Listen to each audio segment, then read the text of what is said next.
5월 10일 다주택자 양도세 중과가 재개된 이후 매물이 감소하며 가격 상승폭은 확대되는 모습입니다. 정부는 시장 불안이 확대되지 않도록 현재의 국면을 철저히 모니터링하고 모든 가용 수단을 총동원해 관리해 나갈 것입니다. 정부는 잠겨있는 매물이 시장에 나오고 실거주 목적 거래로 원활히 이어지도록 지속 노력하고 있습니다.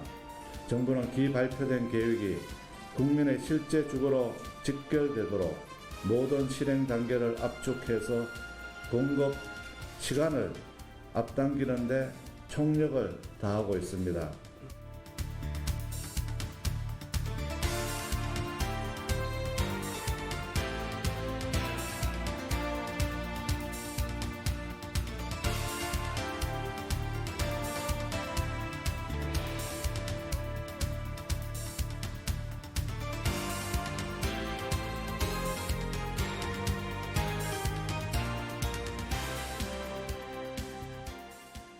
자, 5월 10일부터입니다. 다시 다주택자 양도소득세 중과가 재개되면서 서울 아파트 시장 분위기가 빠르게 반전되고 있습니다.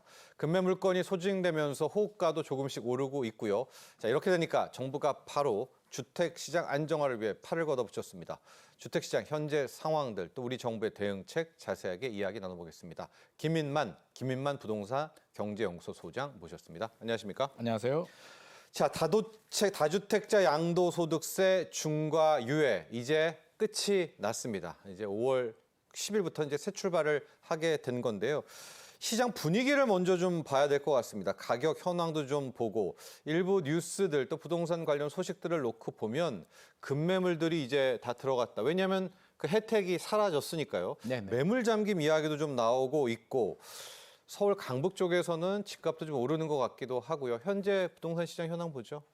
일단 뭐 전체적인 평균을 좀 봐야 될 것 같습니다. 네. 지역별로 섹터별로 좀 온도 차이가 있기 때문에 평균 자체를 본다면 부동산은 통계입니다. 5월 2주차 서울 아파트 매매 가격 지수 변동률, 우리 일반적으로 상승률이라고 합니다. 전주 대비 0.28%가 나왔습니다.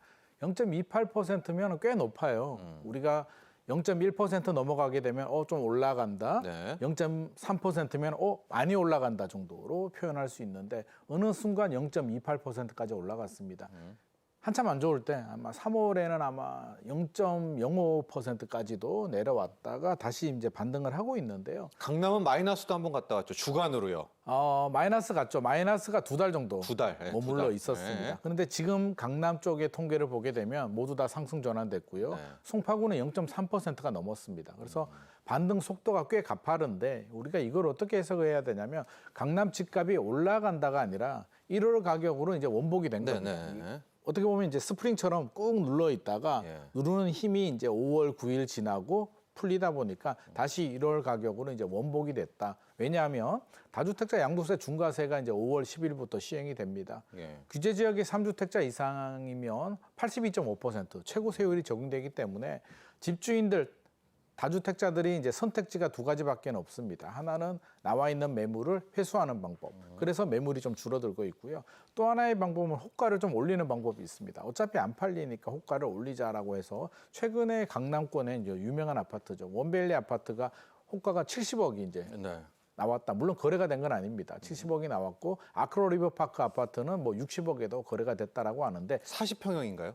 전용 8사입니다. 30평형대가. 네네네. 네. 근데 이거를 강남 집값이 계속 올라가냐? 천정부지 올라가냐? 이렇게 해서 가면 곤란할 것 같고요. 돈 있는 사람들이 필요한 사람들이 하나 튄 거래가 나오는 거기 때문에 신고가는 하나씩 나올 수 있습니다만 당분간은 대출도 안 나오고요. 네.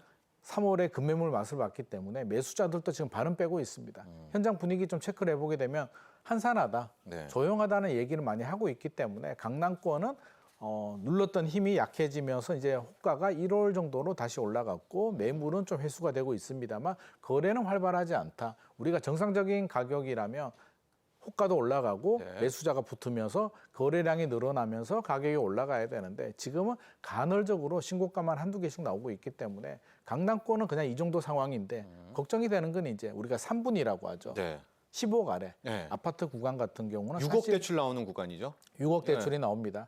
그 구간은 사실 3월에도 급매가 안 나왔습니다. 예. 사실 뭐 전세 난이나 또 신혼부부들이 어쩔 수 없이 사야 되는 실수요자 시장이기 때문에 그쪽 지역들은 꾸준히 올라가고 있고요. 최근에 제가 질문 많이 받아보는 게 올 초에 팔아 가던 아파트 내가 보고 있었는데 갑자기 10억이 됐다, 11억이 됐다라고 하는데 이게 2, 3억이 중요한 게 아니라 퍼센티지 비율로 따져보게 되면 강남권의 아파트 뭐 10억, 20억 올라가는 충격을 우리 실수요자들이 받고 있기 때문에 상승률은 비슷하잖아요. 예, 원 가격이 있으니까. 상승률은 예. 비슷한데 예. 이제 더 아프죠. 아프죠. 자금력이 더 부족하신 아프죠. 분들이기 예. 때문에 그래서 우리는 이 지역에 좀 관심을 많이 가져야 되고 정책 당국자들도 고가 아파트보다 중저가 아파트 시장 안정에 좀 더 총 집중을 좀 할 필요가 있을 것 같습니다. 자, 그럼 정리해 보면 다주택자 양도세 중과 유예가 끝나고 다시 시작되는 이 현황을 놓고 보면 강남 집값은 눌러놨던 것이 원복되고 있는 거고요. 네네. 강북 쪽은 그러니까 15억 아파트 위쪽은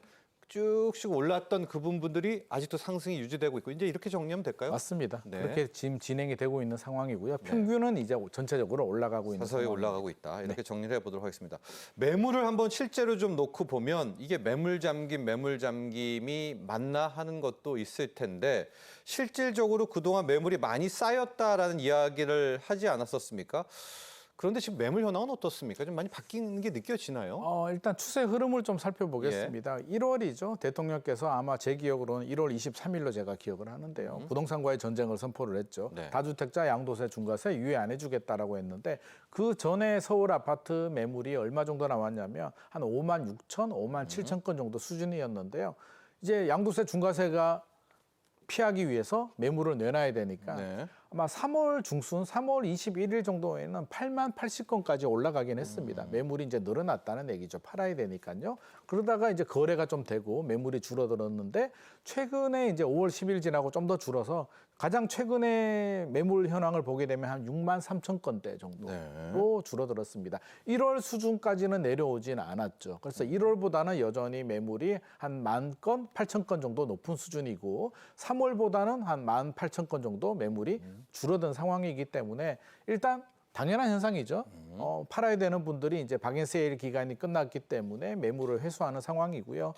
문제는 이제 전세 월세입니다. 네. 전세 월세 매물이 전세 매물은 지금 한 17,000건 정도 되는데 올 초에 23,000건 정도 네. 됐었거든요. 그래서 올 초보다 지금 또 매물이 줄어든 상태이고 현장에 나가 보게 되면 이제 전세 같은 경우는 매물이 없다는 걸 매매는 매물이 있어요. 네. 어디를 가더라도 살 집은 그래도 좀 남아 있는데 지금 전세 월세 매물이 생각보다도 통계가 월세는 15,000건, 전세는 17,000건 정도 남아 있는데 우리가 좋아하는 뭐 역세권에 주거 인프라가 좋고 교육 환경이 좋은 인기 있는 아파트 같은 경우는 사실상 전세 월세 매물이 상당히 한 단지에 한 개씩 두 개씩 남아 있고 호가가 상당히 높은 수준이기 때문에 우리 서민들 실수요자들이 체감으로 느끼는 강도는 훨씬 더 아플 것으로 생각을 하고 있습니다. 거의 모든 전세 세입자는 계약갱신 청구권을 쓴다라고 봐야 되겠죠. 그러니까 4년씩이 다 지금 묶이는 거 아니겠습니까? 네네. 그렇죠? 지금 계약갱신을 쓰고 있는데 또 안 쓰는 분들도 늘어나고 있습니다. 왜냐하면 앞으로 더 올라갈 것 같은 두려움 때문에 좀 아껴두는 분들, 나가 2년 후에 전세가 더 올라갈 것 같으니까 2년 후에 사용해야지라고 아껴두는 분들도 현장에 실제로 그럼 존재를 하고 전세값이 있고요. 올라갈 텐데 그거는 냅니까? 지불하고 안 쓰는 건가요? 앞으로 더 올라갈 것 같으니까 지금 5천만 원 올려주고 예. 2년 후에는 2억이 올라갈 것 같으니 그때 그때 계약갱신 10%로, 청구를 써서, 쓰겠다라고 예. 이제 전략을 쓰고 있는데 예. 좀 걱정이 많이 되죠. 얼마나 불안하면 사용해야 되는 계약갱신 청구도 지금 아껴두고 있는 거고요. 또 잘못하게 되면 정부가 이제 올해 말까지 한시적으로 좀 풀어준 부분이 있는데 네, 다주택자들, 얘기하겠죠. 비거주 네. 1주택자들 전세기 매물 풀어주는데 살 수 있게 해주는데 그 집을 사게 되면 무주택자가 사게 되면 그 집에 사는 세입자는 계약갱신 청구를 사용할 수 없게 되기 때문에 그런 점도 고려한다면 저는 지금 불안하니까 필요한 분들이라면 계약갱신 청구권 적극적으로 좀 활용하시는 게 좋을 것 오히려 같습니다. 네. 예. 자, 그 전략은 좀 이따 다시 한번 살펴보도록 하겠고요.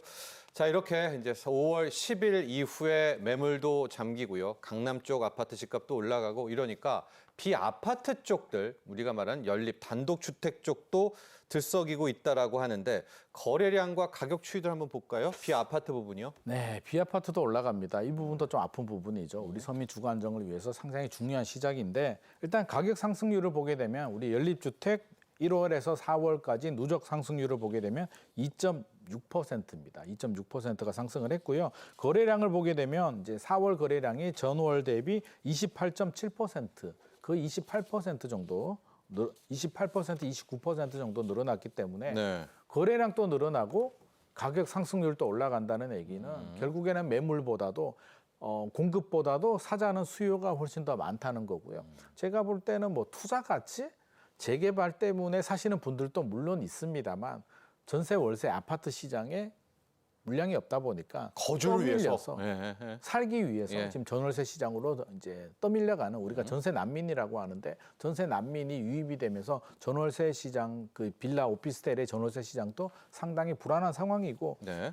더 문제는 이제 빌라 오피스텔 공급이 원활하지 않습니다. 우리는 지금 아파트 공급을 많이 이야기를 하고 있는데요. 아파트와 다르게 이제 비아파트 공급 같은 경우는 2022년에 PF 문제가 있었고 긴축이 있었고요. 또 하나는 전세 사기 우려 때문에 많이 망가진 상황이기 때문에 아직 복구가 되지 않고 있습니다. 네. 그러면 아파트 공급을 늘리는 것도 중요합니다만 비아파트 공급을 늘리는 여러 가지 정책들도 같이 강구가 돼야 됩니다. 왜냐하면 아파트는 시간이 좀 오래 걸리잖아요. 네. 비아파트는 6개월에서 1년이면 공급 물량이 나오는데 아파트 매매 대체제는 되기는 좀 약하지만 월세 전세 시장의 대체제는 충분히 역할을 할 수가 있기 때문에 비아파트 공급을 늘리는데도 또 정책적 역량을 집중할 필요가 있을 것 같습니다. 좋습니다. 자, 이렇게 이 집값, 특히 매물 잠김 우려가 나오니까 우리 정부도 발빠르게 대응하고 있는데요. 현재 토호제, 토지거래 허가 구역에서는 실거주 의무가 있습니다. 자, 그런데 현재 정부는요, 실거주 의무를 최장 2년 유예할 수 있도록 또 했습니다. 그만큼 거래 활성화를 추진하고 있는 건데 앞서 잠깐 언급을 해주셨지만 그 세입자 부분이 살 때까지는 실거주를 안 해도 된다라는 건데요. 그 세입자 분은 또 계약갱신 청구이 또 막혀 있단 말입니다. 이 두 축을 함께 좀 이야기를 해주셔야 될 것 같아요. 네, 예. 정부가 발빠르게 움직이고 있고요. 저는 이런 대책이 나오는 점은 굉장히 긍정적으로 평가를 하고 싶습니다. 5월 9일 지나고 이제 매물이 잠기기 때문에 네. 안 그래도 입주 물량이 없는데 매물까지 잠기게 되면 또 수요는 충분히 존재하고 있습니다. 그러면 이 밸런스가 깨지게 되면 포모 현상이죠. 네. 막 불안감이 확산이 되면서 안 사도 되는 분들이 사자고 뛰어들면 집값이 또 비정상적인 그러니까 급등을 주식도 할 수가 부동산도 포모가 문제입니다. 포모가 네. 문제입니다. 그래서 포모가 생기지 않도록 관리하는 게 중요하고요. 이런 정책들, 매물이 나올 수 있도록 하는 정책이 중요한데 앞서서 말씀하신 것처럼 일단 무주택자들이 올해 말까지 토지거래가 를 받게 되면 이제 세입자가 살고 있는 집은 전세 끼고 샀다가 세입자 만기까지는 이제 연장이 되죠. 네. 세입자 만기가 되면 이제 본인이 입주를 해야 되는데 저는 이 부분을 좀 지적을 하고 싶습니다. 먼저 세입자 입장에서 본다면 네. 계약갱신 청구권 사용할 수가 없어요. 그러니까 내가 최초 계약부터 2년만 인정이 되니까 올 초에 계약을 하신 분들은 2년 후가 되면 이제 2028년 1월이 되면 네. 계약갱신 청구를 사용하지 못하고 나가야 됩니다. 그 해당 지분요. 그렇죠. 네. 그래서 이 부분을 저는 계약갱신 청구 한 번 사용할 때까지는 최장 2년이 아니라 최장 4년까지는 좀 연장을 해줘서 세입자의 주거 안정을 좀 보호해줄 필요가 있다라는 생각이 들고요. 네. 또 하나는 이제 거래를 원활하게 하려면 무주택자가 집을 사게 하는 거는 좋습니다. 집이 없는 분들이 사야 되는데 일단 대출이 원활하지 않습니다. 왜냐하면 세입자 있는 집을 끼고 사서 1년 후에 세입자 전세가 만기가 되면 세입자 전세금을 돌려줘야 되는데요. 내가 은행에 가서 세입자 전세금 돌려줄 테니까 대출을 해주세요라고 하면 대출이 안 나옵니다. 전세금 반환 대출이요? 반환 대출이 지금 생활안정자금 대출 명목으로 1억만 대출이 나오기 네, 때문에 1억 나오죠. 전세금이 만약에 8억이라고 한다면 7억이라는 돈을 갑자기 마련을 해야 되는데 그 7억이라는 돈을 가지고 있는 분이 전세를 끼고 사지는 않을 거라는 거죠. 그렇게 바라본다면 이 케이스에 대해서 올해 말까지 토지거래허가를 신청하는 분들에 대해서는 전세금 반환 반환 대출을 대출도 허용하는 한시적으로 허용을 해서 이게 원활하게 짝이 좀 맞아줘야 거래량도 늘어나고 세입자 주거 안정도 도움이 되고 무주택자들이 내 집 마련도 할 수가 있기 때문에 이런 정책적인 보완은 아마 급하게 추진했기 때문에 취지는 좋으나 약간 놓친 부분이 있으니까 이거는 충분히 보완이 가능할 것 같습니다. 그러면 이런 점을 감안해서 보완을 해준다면 훨씬 더 많은 거래가 되고 또 서민 주거 안정에도 도움이 될 것 같습니다. 액수도 근데 좀 정해야 될 것 같아요. 왜냐하면 전세금 반환 대출을 허용하는데 뭐 강남 쪽에 전세는 그렇죠. 15억, 20억이니까 그걸 또 반환 대출을 허용할 거기는 수도 이제 없고 예외로 두고 제가 둬야 볼 때는 되고. 뭐 전세금 금액을 네. 뭐 6억이나 6억, 아니면 9억 5억이라든가. 정도 이렇게 좀 네. 조정을 해준다면 훨씬 더 도움이 될 것 이 같습니다. 전세금 반환 대출도 좀 보완책으로 고려해 보자 이런 제언도 함께 해주셨고요. 결국 중요한 것은 공급이죠. 역시 모든 문제를 해결하는 게 공급인데요.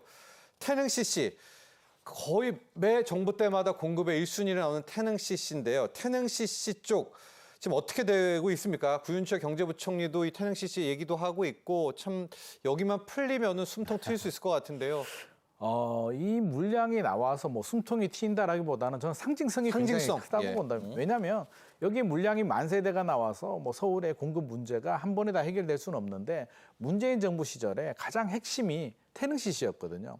그래서 태능 CC가 언제 되냐를 관심 있게 지켜봤는데 하지 않았습니다. 결국에는 무산이 돼버렸기 때문에 이번에는 반드시 한다라는 그런 걸 보여줘야만 정책에 신뢰가 생기는 거고요. 이번에 1년 단축한다라고 했는데 국민들도 여전히 1년 단축 될까? 진짜 될까라는 게 그 문재인 정부 때 추진하지 못했던 그 아픔이 있기 때문입니다. 그러면 저는 이런 점을 좀 제언을 하고 싶습니다. 당기는 것도 좋고요. 사전 청약 제도를 다시 좀 부활을 했으면 좋겠습니다. 그래서 정부가 강력한 자신감이 있다면 사전 청약을 미리 해서 뭐 내년 정도도 좋고요. 올해도 좋으니까 미리 사전 청약을 하고 분양가도 또 신뢰를 한번 잃었잖아요. 윤석열 정부 때. 네. 또 추정 분양가인데 본 청약 때 18% 정도 20% 분양가가 올랐죠. 올라가면서 또 많은 분들이 또 실망을 했거든요. 그럼 이번에는 추정 분양가를 정부가 책임지겠다. 앞으로 그 가격 상승분, 분양가 상승분에 대해서는 정부가 책임지겠다. 이게 사전 청약을 하겠다라고 한다면 그게 또 하나의 이벤트가 되면서 불안한 분들이 내가 사지 말고 한번 기다려 봐야겠다라는 마음을 들 수도 있기 때문에 네. 저는 그런 이벤트도 지금은 충분히 한번 고려해야 될 때라고 생각을 하고 있습니다. 자, 구윤철 경제부총리가 얘기한 올 수도권 29,000호 공공 분양, 이거는 큰 무리 없죠, 문제 없죠. 이거는 다 계획이 있기 때문에 네, 네. 29,000호 당연히 이제 진행을 할 공공 거로 분양입니다. 예상을 하고 있고요. 네, 또 아쉬운 점을 제가 말씀을 드리면 네, 네.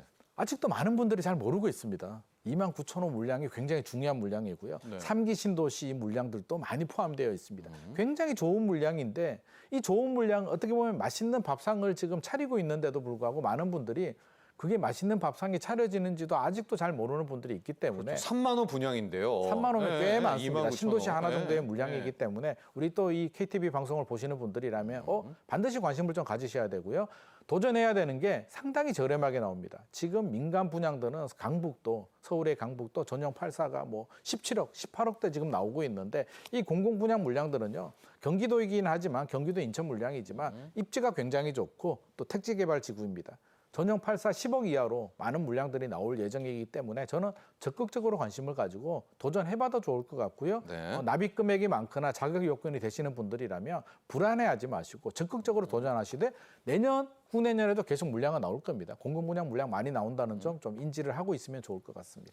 자, 마지막으로요. 우리 전세 시장, 워낙 또 이 전세값에 특히 전월세 관심이 많기 때문에 분석을 좀 해주시죠. 국토연구원도 이 전세 시장 불안에 대해서 또 보고서도 내놨는데, 자, 정부가 미리미리 좀 대비를 해야 될 것 같습니다. 현재처럼 전월세 가격이 오르는 구조라면 이게 한순간에 가령 뭐 올 추석 이후에는 더 올라갈 수 있거든요. 우리 네. 소장님 보시기에 어떤 좀 보험과 규제라든가 좀 이걸 좀 막아놔야 될까요? 이 전월세 해법이요. 일단 뭐 전월세 시장 최근에 이제 15억 이하는 매매, 전세, 월세 트리플 강세이기 때문에 전월세 시장 판이 흔들리게 되면 이게 집을 굳이 사지 않아도 되는 분들이 움직이니까 상당히 위험합니다. 그래서 포모죠, 포모. 포모입니다. 네. 그래서 공급 물량을 꾸준히 늘려주되 앞서서 제가 말씀드렸듯이 빨리 공급을 할 수 있는 비아파트 공급을 늘려주는데 그냥 매입 임대 같은 것보다는 민간이 많은 물량을 지을 수 있도록 건축자금 대출이라든지 예. 또 주차장법을 MB 도시형생활주택처럼 완화시켜주고 공공이 할 일은 주차장이 부족하다면 부지를 마련해서 공용 주차장을 또 만들어주는 이런 정책들도 저는 충분히 필요할 것 같고요. 실거주 의무 자체를 완전히 원복을 하기는 어렵겠습니다만 대출을 받게 되면 4개월 내에 입주를 해야 되거든요. 예. 저는 이 부분도 세입자한테 굉장히 좀 고통스러운 것 같습니다. 그래서 대출 부분에 대해서는 실거주 의무를 좀 완화시켜줘야 또 세입자한테 또 집을 좀 제공해주는 역할을 할 수도 있기 때문에 근데 그럼 또 토지 자체가 흔들리는데요. 예. 토지 자체가 좀 흔들리는데 예. 전월세가 너무 불안하기 때문에 이 부분도 좀 고려가 필요하고 전반적으로 저는 정책의 최우선 과제가 전월세 시장 안정이 돼야 됩니다. 그래서 전월세 시장 안정을 위해서는 정부가 비아파트 공급도 늘려주고 또 뭐 여러 가지 노력들을 대책 차원에서 그러니까 매매 시장도 중요합니다만 모든 역량을 지금은 전월세 시장 안정에 쏟아부어야 될 때라고 생각을 하고 있습니다. 자, 지금까지 도움 말씀에 김인만 부동산 경제연구소 소장과 함께했습니다. 오늘 감사합니다.